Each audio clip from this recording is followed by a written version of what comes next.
15 अगस्त ये सिर्फ कैलेंडर की एक तारीख नहीं है। ये उस सुबह का नाम है जिस सुबह सदियों की गुलामी के बाद भारत ने पहली बार अपने भाग्य का फैसला स्वयं करने का अधिकार पाया।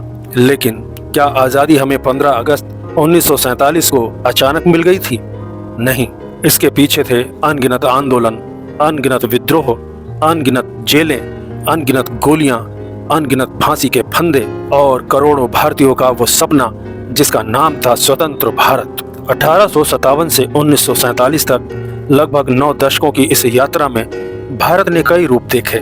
कहीं तलवार उठी, कहीं कलम, कहीं सत्याग्रह हुआ, कहीं बम और पिस्तौल की गूंज सुनाई दी, कहीं किसान खड़े हुए, कहीं आदिवासी, कहीं विद्यार्थी, कहीं मजदूर, तो कहीं सैनिक, और कहीं घर की चारदीवारी से निकलकर महिलाओं ने स्वतंत्रता की लड़ाई की कमान संभाली।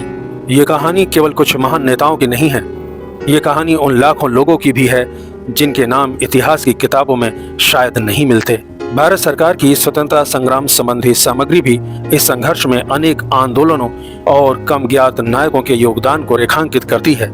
आज स्वतंत्रता दिवस के अवसर पर आइए लौटते हैं उस दौर में जब भारत गुलाम था और शुरू करते हैं ये कहानी 1857 से। भारत के अलग अलग हिस्सों में अंग्रेजी ईस्ट इंडिया कंपनी का शासन फैल चुका था। आर्थिक शोषण, राजनीतिक हस्तक्षेप, राजाओं और रियासतों का विलय, किसानों पर बढ़ता बोझ और भारतीय सैनिकों में असंतोष, इन सब ने धीरे धीरे ऐसी परिस्थितियां पैदा कर दी जिसमें विद्रोह की जमीन तैयार हो चुकी थी। और फिर बैरकपुर छावनी से ये विद्रोह आरंभ हुआ और मेरठ तक पहुंच गया।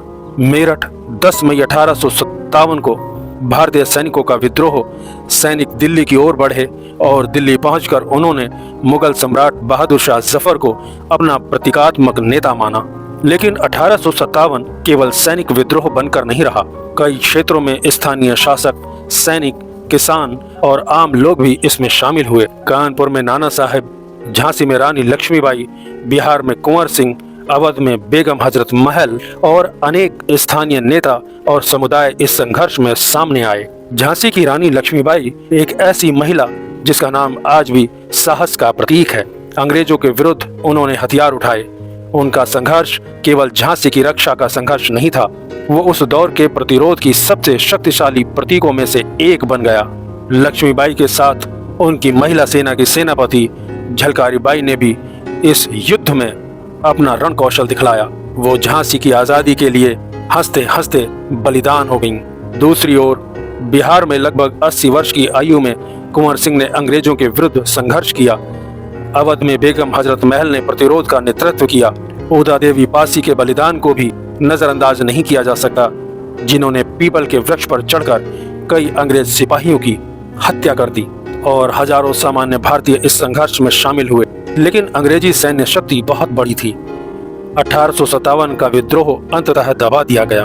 बहुत से लोगों को मारा गया, बहुतों को गिरफ्तार किया गया, बहुतों को फांसी दी गई। लेकिन एक बात बदल चुकी थी। अंग्रेजों को यह समझ आ गया था कि भारत केवल शासन करने वाली जमीन नहीं है, ये एक ऐसा देश है जहां स्वतंत्रता की इच्छा जीवित है। 1857 असफल हुआ, लेकिन उसकी राख के नीचे आजादी की चिंगारी बुझी नहीं। वो आगे चलकर एक राष्ट्रीय आंदोलन में बदलने वाली थी। 1857 के बाद अंग्रेजी शासन और मजबूत हुआ, लेकिन इसी दौर में एक और परिवर्तन हो रहा था। भारत के अलग अलग हिस्सों में पढ़े लिखे भारतीयों का एक नया वर्ग उभर रहा था। वो सवाल पूछ रहे थे, भारत की गरीबी क्यों बढ़ रही है? भारतीयों को शासन में बराबरी का अधिकार क्यों नहीं? अंग्रेजी प्रशासन में भारतीयों की भागीदारी इतनी सीमित क्यों? और सबसे बड़ा सवाल, भारत अपने फैसले खुद क्यों नहीं कर सकता? 1885 में भारतीय राष्ट्रीय कांग्रेस की स्थापना हुई। दादा भाई नौरोजी, सुरेंद्रनाथ बनर्जी, फिरोज शाह मेहता, गोपाल कृष्ण गोखले जैसे नेताओं ने भारतीय चेतना को आगे बढ़ाया। दादा भाई नौरोजी ने ब्रिटिश शासन की आर्थिक नीतियों की आलोचना की और भारत से संपत्ति के बाहर जाने के प्रश्न को प्रमुखता से उठाया। धीरे धीरे राष्ट्रीय आंदोलन का आधार बढ़ने लगा, लेकिन 1905 में बंगाल विभाजन ने भारतीय राजनीति को एक नए मोड़ पर पहुंचा दिया। 1905 बंगाल विभाजन, इसके विरोध में स्वदेशी आंदोलन खड़ा हुआ। नारा था विदेशी वस्तुओं का बहिष्कार, स्वदेशी वस्तुओं को अपनाना। यह आंदोलन केवल राजनीतिक नहीं था, ये आर्थिक स्वतंत्रता की ओर भी एक कदम था। लोग विदेशी कपड़ों का बहिष्कार करने लगे, विद्यार्थी आंदोलनों में शामिल होने लगे, महिलाएं भी सार्वजनिक जीवन में आने लगीं और इसी दौर में क्रांतिकारी संगठनों की गतिविधियां भी बढ़ीं और अनेक युवा संगठन अंग्रेजी शासन को चुनौती देने लगे। इन युवाओं में एक नाम था खुदीराम बोस। बहुत कम उम्र में उन्होंने स्वतंत्रता के लिए अपना जीवन समर्पित कर दिया। प्रफुल्ल चाकी, विपिन चंद्र पाल, अरविंद घोष और न जाने कितने नाम। एक ओर संवैधानिक राजनीति थी, दूसरी ओर क्रांतिकारी आंदोलन, और इन दोनों धाराओं के साथ साथ भारत में राष्ट्रीय चेतना लगातार मजबूत होती जा रही थी। प्रथम विश्व युद्ध के दौरान बड़ी संख्या में भारतीय सैनिक ब्रिटिश साम्राज्य के लिए लड़े। युद्ध के बाद भारतीयों को उम्मीद थी कि अब राजनीतिक अधिकारों का विस्तार होगा, लेकिन हुआ इसके विपरीत। 1919 में रॉलेट एक्ट आया। इसके विरोध में देश भर में असंतोष फैल गया और फिर आया 13 अप्रैल 1919, अमृतसर जलियांवाला बाग। बैसाखी का दिन था। हजारों लोग वहां एकत्र थे। ब्रिगेडियर जनरल रेजिनाल्ड डायर के आदेश पर सैनिकों ने भीड़ पर गोलियां चलाईं। सैकड़ों लोग मारे गए और अनेक घायल हुए। ये घटना भारतीय मानस पर गहरा प्रभाव छोड़ गई। उस दिन भारत के भीतर अंग्रेजी शासन की नैतिकता पर विश्वास और भी टूट गया। रविंद्रनाथ टैगोर ने विरोध में अपनी नाइटहुड की उपाधि त्याग दी और मोहनदास करमचंद गांधी, जो अब तक भारतीय राजनीति में एक नई शक्ति बनकर उभर चुके थे, उन्होंने आंदोलन को नए स्तर पर पहुंचा दिया। मोहनदास करमचंद गांधी भारत लौटे तो उनके पास एक नया राजनीतिक हथियार था, सत्याग्रह, अहिंसा और जन भागीदारी। चंपारण, खेड़ा, अहमदाबाद, इन आंदोलनों ने गांधी जी को देश के सामान्य लोगों के करीब पहुंचाया। अब स्वतंत्रता आंदोलन केवल शहरों और सभागारों तक सीमित नहीं रहा। किसान, मजदूर, महिलाएं, विद्यार्थी, व्यापारी सभी धीरे धीरे आंदोलन का हिस्सा बनने लगे। 1920 में असहयोग आंदोलन शुरू हुआ। सरकारी संस्थाओं और विदेशी वस्तुओं के बहिष्कार का आह्वान किया गया। लेकिन 1922 में चौरी चौरा की हिंसक घटना के बाद गांधी जी ने आंदोलन वापस ले लिया। ये निर्णय विवादित भी रहा, लेकिन इससे ये स्पष्ट हो गया कि गांधी जी के लिए आंदोलन के साधन भी उतने ही महत्वपूर्ण थे जितना लक्ष्य।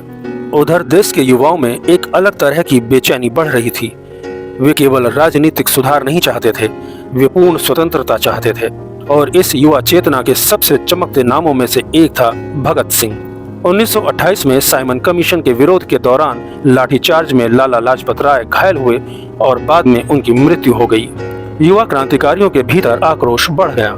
भगत सिंह, चंद्रशेखर आजाद, राजगुरु, सुखदेव, अशफाक उल्ला, राम प्रसाद बिस्मिल, राजेंद्र लहड़ी और उनके अनेक साथी क्रांतिकारी आंदोलन को नई दिशा दे रहे थे। 1929 में भगत सिंह और बटुकेश्वर दत्त ने केंद्रीय विधानसभा में बम फेंका। उनका उद्देश्य बड़े पैमाने पर हत्या करना नहीं, बल्कि राजनीतिक विरोध दर्ज करना था। उनका मानना था कि बहरों को सुनाने के लिए यह धमाका आवश्यक है। वे गिरफ्तार हुए, मुकदमा चला और फिर 23 मार्च 1931 को भगत सिंह, राजगुरु, सुखदेव फांसी के फंदे पर चढ़ा दिए गए। उनकी उम्र बहुत कम थी, लेकिन उनका सपना बहुत बड़ा था। उन्होंने जिस भारत की कल्पना की वो केवल अंग्रेजों से मुक्त भारत नहीं था, वो एक न्यायपूर्ण और शोषण मुक्त समाज का सपना था। और दूसरी ओर चंद्रशेखर आजाद, उन्होंने प्रतिज्ञा की थी कि वो अंग्रेजों के हाथ कभी जीवित नहीं पड़ेंगे। 1931 में इलाहाबाद के अल्फ्रेड पार्क में उन्होंने अंतिम लड़ाई लड़ी। जब आखिरी गोली बची तो उन्होंने उसे स्वयं के लिए इस्तेमाल किया था। जैसा उनका नाम था आजाद, वो आखिरी सांस तक आजाद ही रहे। 1929 के लाहौर अधिवेशन में कांग्रेस ने पूर्ण स्वराज को अपना लक्ष्य बनाया। 26 जनवरी 1930 को स्वतंत्रता दिवस मनाने का आह्वान किया गया। फिर आया नमक सत्याग्रह। गांधी जी ने साबरमती से दांडी तक पैदल यात्रा की। एक मुट्ठी नमक और उसके पीछे खड़ा पूरा देश। ये प्रतीक छोटा था, लेकिन संदेश बहुत बड़ा। अंग्रेजी कानून को चुनौती दी जा सकती थी। एक साधारण भारतीय भी साम्राज्य के सामने खड़ा हो सकता है। देश भर में सविनय अवज्ञा आंदोलन फैलने लगा।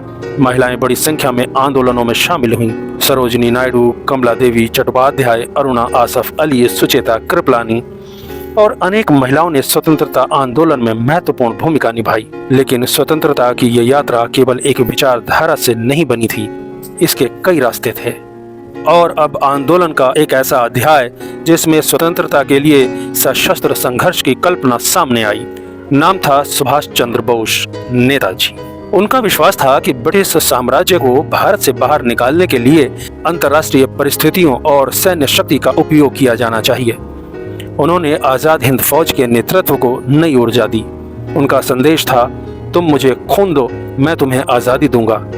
आजाद हिंद फौज में पुरुषों के साथ महिलाओं ने भी भूमिका निभाई। रानी झांसी रेजिमेंट इसका महत्वपूर्ण उदाहरण था। लक्ष्मी सहगल जैसी महिलाओं ने इसमें नेतृत्व की भूमिका निभाई। नेताजी ने 1943 में आजाद हिंद की अस्थायी सरकार की घोषणा की।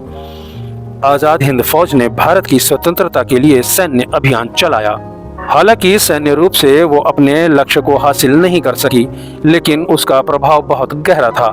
INA के सैनिकों पर चले मुकदमों ने देश में व्यापक जनभावना पैदा की और ब्रिटिश शासन के लिए ये एक गंभीर संकेत था कि भारतीय सैनिकों की निष्ठा को हमेशा अपने पक्ष में मानकर नहीं चला जा सकता। 1942 द्वितीय विश्व युद्ध चल रहा था। भारत को बिना भारतीयों की स्वतंत्र सहमति के युद्ध में शामिल कर दिया गया। राजनीतिक तनाव बढ़ता गया और फिर 8 अगस्त 1942 भारत छोड़ो आंदोलन का आह्वान हुआ। गांधी जी का संदेश था, करो या मरो। अगले ही दिन बड़े नेताओं को गिरफ्तार कर लिया गया, लेकिन आंदोलन रुका नहीं। नेता जेल में थे, लेकिन जनता सड़कों पर थी। विद्यार्थी, किसान, मजदूर, महिलाएं, भूमिगत कार्यकर्ता सब अपने अपने तरीके से संघर्ष कर रहे थे। अरुणा आसफ अली ने आंदोलन के प्रतीक के रूप में तिरंगा फहराया। उषा मेहता ने भूमिगत कांग्रेस रेडियो के माध्यम से संदेश प्रसारित करने में भूमिका निभाई। देश के अनेक हिस्सों में लोगों ने ब्रिटिश प्रशासन के विरुद्ध प्रदर्शन किए। रेलवे लाइनें, डाक तार व्यवस्था, सरकारी संस्थान कई जगहों पर प्रतिरोध के निशाने बने। अंग्रेजी सरकार ने कठोर दमन किया। गोलियां चली, गिरफ्तारियां हुई, लाठियां चली। लेकिन अब एक बात साफ हो चुकी थी, भारत के भीतर स्वतंत्रता की इच्छा को हमेशा के लिए दबाना संभव नहीं था। जब हम स्वतंत्रता संग्राम की बात करते हैं तो अक्सर कुछ बड़े नाम सामने आते हैं, लेकिन आजादी की कहानी उससे कहीं बड़ी है।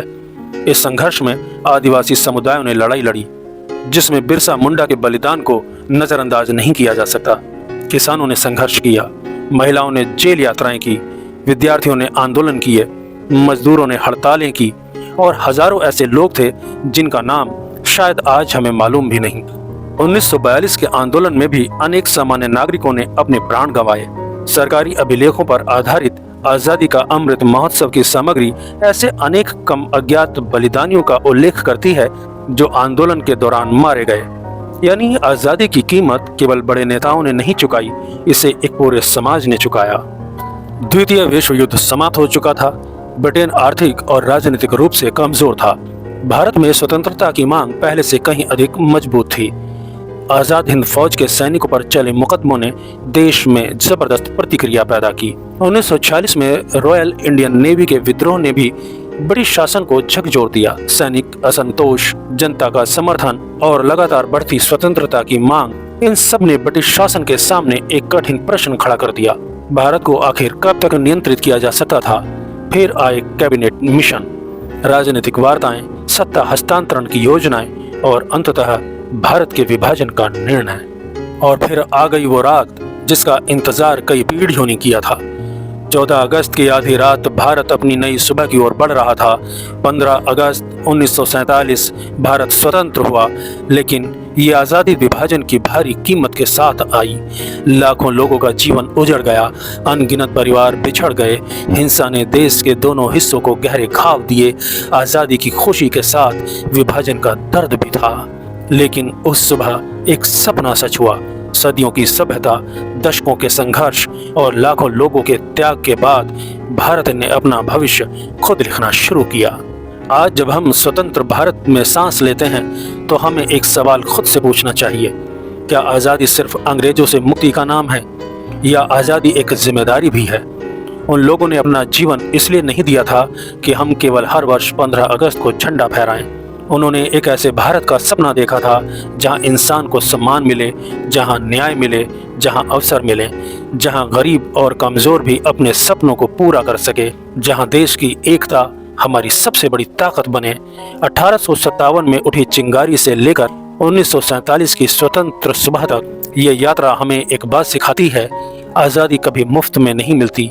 इसके पीछे किसी का संघर्ष होता है, किसी का त्याग, किसी की जेल, किसी की भूख, किसी का लहू और किसी माँ की वो आंखें जो अपने बेटे को आखिरी बार विदा करती हैं। स्वतंत्रता प्राप्ति के लिए न जाने कितने योद्धाओं ने अपना बलिदान और समर्पण दिया है, जिनमें प्रमुख हैं मंगल पांडे, रानी लक्ष्मीबाई, वीरांगना झलकारी बाई, पूरन कोरी, भाऊ बख्शी, मोतीबाई, जूही, काशी, सुंदर, मुंदर, गुलाम गौस खां, खुदा बख्श, बहादुर शाह जफर, कुंवर सिंह, बेगम हजरत महल, दादा भाई नौरोजी, बाल गंगाधर तिलक, लाला लाजपत राय, विपिन चंद्र पाल, अरविंद घोष, महात्मा गांधी, सरदार पटेल, जवाहरलाल नेहरू, सरोजिनी नायडू, सुभाष चंद्र बोस, भगत सिंह, राजगुरु, सुखदेव, चंद्रशेखर आज़ाद, राम प्रसाद बिस्मिल, अशफाक उल्ला खान, ऊषा मेहता, अरुणा आसफ अली, लक्ष्मी सहगल, उदा देवी पासी, तात्या टोपे, खुदीराम बोस, बटुकनाथ दत्त, उधम सिंह, मदनलाल ढींगरा, रास बिहारी बोस, श्यामजी कृष्ण वर्मा, करतार सिंह सराभा, चापेकर बंधु, विनायक राव देशपांडे, भाई बाल मुकुंद, अवध बिहारी, मैडम भीकाजी कामा, कित्तूर रानी चेन्नम्मा, दुर्गा भाभी, राजेंद्र लहरी, वीर सावरकर, मौलाना अबुल कलाम आज़ाद और न जाने कितने ऐसे योद्धा जिन्होंने हंसते हंसते अपने प्राण देश के लिए न्यौछावर कर दिए। और वे लाखों अनाम भारतीय जिनके नाम हम नहीं जानते, लेकिन जिनके कारण हम आज जानते हैं कि भारत स्वतंत्र है। आज स्वतंत्रता दिवस पर आइए केवल तिरंगे को सलाम न करें, उस संघर्ष को भी सलाम करें जिसने हमें ये तिरंगा दिया। आइए उन शहीदों को याद करें जिन्होंने अपने आज को हमारे कल के लिए कुर्बान कर दिया, और खुद से एक वादा करें कि जिस भारत के लिए उन्होंने सपना देखा था उसे मजबूत बनाना हमारी जिम्मेदारी है। क्योंकि देश केवल ज़मीन का टुकड़ा नहीं होता, देश होता है उसकी मिट्टी, उसकी भाषा, उसकी संस्कृति, उसके लोग, उसकी यादें और उन लोगों की कुर्बानियाँ जिन्होंने कहा था ये देश हमारा है और अपनी जान देकर इसे सच कर दिया। 15 अगस्त स्वतंत्रता दिवस।